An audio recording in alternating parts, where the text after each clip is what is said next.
And what's very interesting, there was a documentary called Finding the Money. And Jared Bernstein, who's the chairman of the White House Council of Economic Advisors, he was asked a very, very simple question. And the question is, if the United States prints money, why do we have to borrow it? Now, remember, the United States does not print money. The Federal Reserve prints money. They are a private corporation. They're not part of the government whatsoever. That private corporation loans the money to the government. But listen to him when this question is asked. The U.S. government can't go bankrupt because we can print our own money. It obviously begs the question, why exactly are we borrowing in a currency that we print ourselves? I'm waiting for someone to stand up and say, why do we borrow our own currency in the first place? Like you said, they print the dollar. So why does the government even borrow? Well, again,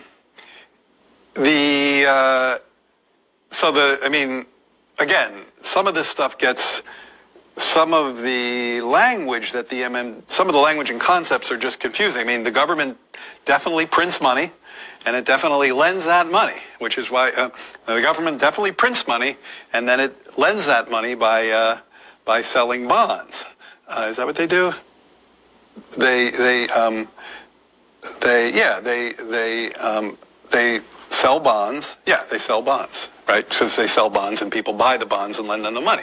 Yeah. So a lot of times, at least to my ear with MMT, the language and the concepts can be kind of unnecessarily confusing, but there is no question that the government prints money and then it uses that money to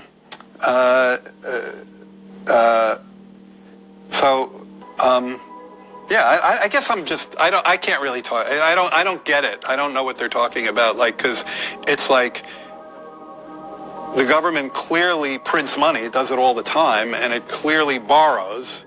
Otherwise, we wouldn't be having this debt and deficit conversation. So I don't think there's anything confusing there.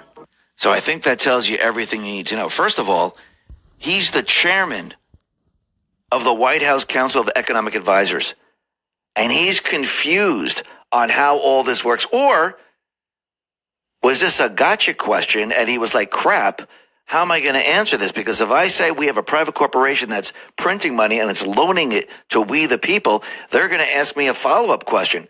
Well, is this really constitutional? And he's going to say, yeah, of course, because we had an amendment that was, voted on and approved. And then people would start to go, well, was it really? Let's go back in time. Let's find the documentation that shows that all the states voted on it. 2/3 of the states said, yeah, let's go ahead and do this. But again, if you notice, he got stumped on this and he didn't know what to say. Now, either he has no clue whatsoever, or he was like, oh crap, I got caught in this and I don't know what to say. How do I get out of this? But this tells you everything you need to know. It tells you that this system does not work. It